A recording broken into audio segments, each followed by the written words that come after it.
हमारे नबी सल्लल्लाहु अलैहि वसल्लम ने इरशाद फरमाया, तुमसे पहली कौमों को इसलिए बर्बाद कर दिया गया क्योंकि उनके पास ताकतवर के लिए कोई और कानून था और गरीब के लिए कोई और कानून था। हज़रत अली रज़ी अल्लाह अन्हु ने फरमाया कि एक माशरा जुल्म के साथ तो चल सकता है मगर इंसाफ के बगैर नहीं चल सकता। आज से कुछ दिन पहले जस्टिस काजी फाइज ईजा केस का फैसला आया, जिसके अंदर ये बात तय कर ली गई कि अब किसी जज के किसी फैमिली मेंबर्स के जायदाद के बारे में कोई सवाल नहीं पूछा जा सकता। अब हर शख्स को, जुडिशरी के हर शख्स को इस बात की आज़ादी है कि वो जायज़ और नाजायज़ किसी भी तरीके से कोई जायदाद बनाए तो अब हम उनसे सवाल नहीं पूछ सकते। Hats off to the judicial system of Pakistan. इस बात को करने से पहले मैं सिर्फ एक बात कहता चलूं कि किसी भी रियासत को चलाने के लिए जो 3 सतून हैं, एक लेजिस्लेचर जिसने कानून साजी करनी है, जिसके अंदर आपका सेनेट, आपकी कौमी असम्बली और आपका प्रोविंशियल असेंबली, जो कि आपके मुल्क के सिस्टम को चलाने के लिए लेजिस्लेशन या कानून साजी करके देते। दूसरे नंबर पे आती है आपकी एग्जीक्यूटिव, एडमिनिस्ट्रेशन, ब्यूरोक्रेसी, सरकारी इदारे, जिन्होंने उस कानून को इम्प्लीमेंट करके देना। उन्होंने ये इंश्योर करना है कि इस कानून को जो कि लेजिस्लेचर ने बना दिया है उसको इम्प्लीमेंट करवाया जाए। वाइल इम्प्लीमेंटिंग दीज लॉज किसी ताकतवर या मजलूम को नहीं देखा जाएगा, कानून की लड़ी एक साथ चलेगी। तीसरे नंबर पे आती है जुडिशरी। जुडिशरी आमतौर पर हर स्टेट में आजाद हैसियत रखती है, जिसके अंदर वकला, बार काउंसिल्स और जुडिशरी शामिल।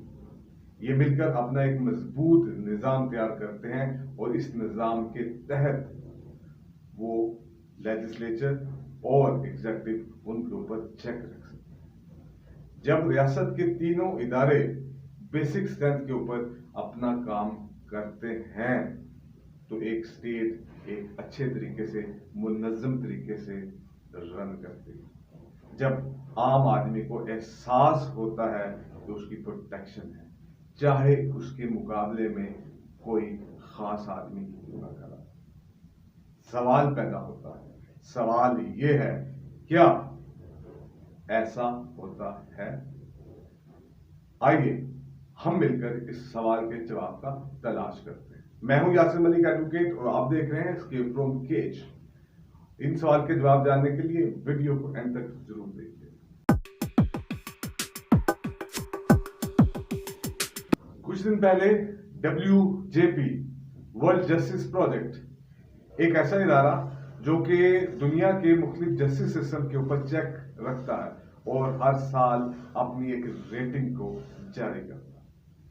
एज अ पाकिस्तानी आप सब लोगों को मुबारक हो कि टोटल 128 में से हम 120 नंबर पर आए। आपके लिए ये बात भी कोई वरना हैरत नहीं होगी कि अफगानिस्तान को छोड़कर हमारा जुडिशियल सिस्टम पूरे खिते से सबसे कमतर है। अब इस बात को जांचने के लिए हमें कुछ ज्यादा मेहनत करने की जरूरत नहीं पड़ेगी। हमें क्यों मेहनत करने नहीं पड़ेगी?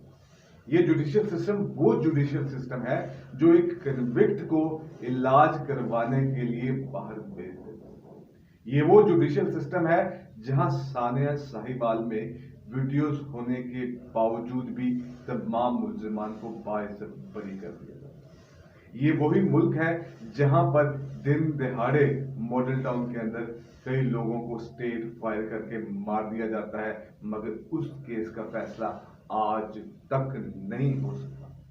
ये वो केस है, ये वो स्टेट है, ये वो जुडिशरी है, ये वो जुडिशियल सिस्टम है जहां पे ना जाने कब कब फैसले अपने होने का इंतजार में कहीं पड़े रहे। आपकी एक और बात बताता चलूं वो ये कि ये वो जुडिशियल सिस्टम है जहां पे एज अ इंस्टीट्यूशन जुडिशरी को किसी भी दूसरे इदारे से ज्यादा छुट्टियां दी जाती हैं। गर्मियों की छुट्टियां अलहदा से, सर्दियों की छुट्टियां अलहदा से। जितनी बड़ी अदालत उतनी ज्यादा छुट्टियां। अगर मैं ये कहूं 2 से 3 माह हाई कोर्ट्स और सुप्रीम कोर्ट्स छुट्टियों में गुजर जाते हैं और इस बात की तफरीक भी नहीं की जाती कि इस मुल्क के अंदर ही लाखों केस पेंडिंग पर हैं जिनका फैसला ना आया ना आना है और ना ही इन चीजों को ठीक करने की कभी किसी ने कोशिश की। ठीक करने की कोशिश क्यों करें? सवाल फिर आ कौन करेगा? इन लोगों से तो मुबर्रा कोई उम्मीद नहीं। किसी ने इस बात पे, किसी चीफ जस्टिस ने इस बात के ऊपर भी आवाज नहीं उठाई कि इन छुट्टियों को खत्म कर दिया जाए।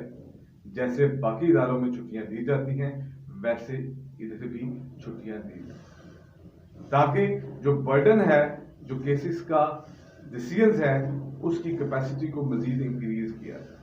मगर बेसूद ये है वो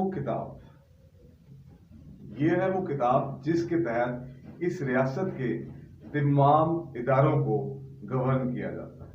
ये वो किताब है जो कि लेजिस्लेचर को, एडमिनिस्ट्रेशन को, एग्जीक्यूटिव को, जुडिशरी को उनके अपने अपने दायरा इख्तियार और अपने अपनी लिमिटेशंस बताती है। इस किताब से सियासतदानों ने अपने हकूक समझे, इस किताब से जुडिशरी ने अपने हकूक समझे, इस किताब से एग्जीक्यूटिव ने अपने हकूक समझ लिए। लेकिन आप लोगों को शायद ये जानकर हैरत होगी कि यही किताब है जिसके अंदर आर्टिकल 8 से 28 तक आम आदमी के हकूक भी बताए गए। और ज्यादा बात नहीं करता मैं, आप सिर्फ article 25 of the constitution of republican Pakistan, वो कहता है कि all citizen are equal before law and are entitled to equal protection of law. अगर कॉन्स्टिट्यूशन ऑफ पाकिस्तान इक्वालिटी की बात करता है कि कानून के आगे हर आम और खास बराबर है, तो क्या आप लोग समझते हैं कि ये बराबरी है?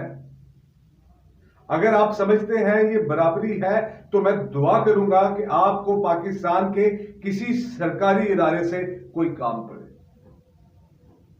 आपके भी 14 तबक अगर रोशन ना हो गए तो मेरा नाम बदल दीजिए।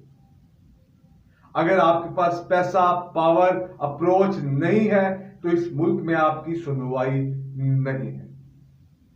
तो फिर इस किताब का क्या करें जो चीख चीख के कहती है कि all citizen equal before the law? क्या ऐसा है? कमेंट में इसका जवाब जरूर दीजिएगा, क्या ऐसा है? यहां पे कई जस्टिस फाइज ईसा आएंगे और चले जाएंगे, लेकिन निजाम नहीं बदलेगा। अगर ये इक्वालिटी है तो इस पे सवाए अफसोस के क्या किया जा सकता है? ये बातें करने का मकसद ये था कि हम आम लोगों को इन तमाम चीजों के बारे में पता लगना चाहिए। ये क्या वजह है कि मरियम नवाज, नवाज शरीफ, शहबाज शरीफ, इमरान खान या आसिफ अली जरदारी, इनकी जमानतें इतवार वाले दिन भी लग जाए, लेकिन आम आदमी अगर 15-20 मिनट लेट भी हो जाए मुकर्ररा वक्त से तो उसकी जमानत या उसका केस लगना नहीं लगता। ये इक्वालिटी है सिटीजन्स की। हर सियासी जमात को अपना राइट चाहिए, हर ब्यूरोक्रेट को अपना हक चाहिए, हर जुडिशियल ऑफिसर को अपना हक चाहिए। तो एज अ आम आदमी, as a common man, why कि मैं अपने राइट्स को सीख क्यों नहीं करता? ये आर्टिकल 8 से 28, इसके बारे में हम तफसीली एक वीडियो बनाएंगे जो कि 8 से लेकर 28 तक कॉन्स्टिट्यूशन ऑफ पाकिस्तान के आर्टिकल्स को डिफाइन करेगा। उसमें यह बताया जाएगा आप लोगों के राइट्स क्या हैं।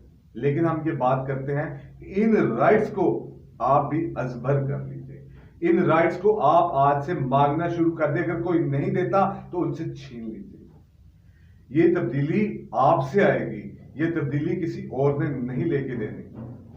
आज मैं समझा हमारी तबाही का जिम्मेदार कौन है। हमारी तबाही का जिम्मेदार हम सब हैं। हम खामोश हैं। हम किसी बड़े आदमी, किसी ताकतवर आदमी के ऊपर हुए छोटे से जुल्म पर हमारी आंखें नम हो जाती है, लेकिन अपने जुल्मों का, अपने साथ हुई नाइंसाफियों का हमने कभी हिसाब ही नहीं दिया। क्यों? क्योंकि हमें वो हिसाब रखने ही नहीं दिया गया। इससे ज्यादा ना कुछ कहा जा सकता है, इससे ज्यादा ना कुछ सुना जा सकता।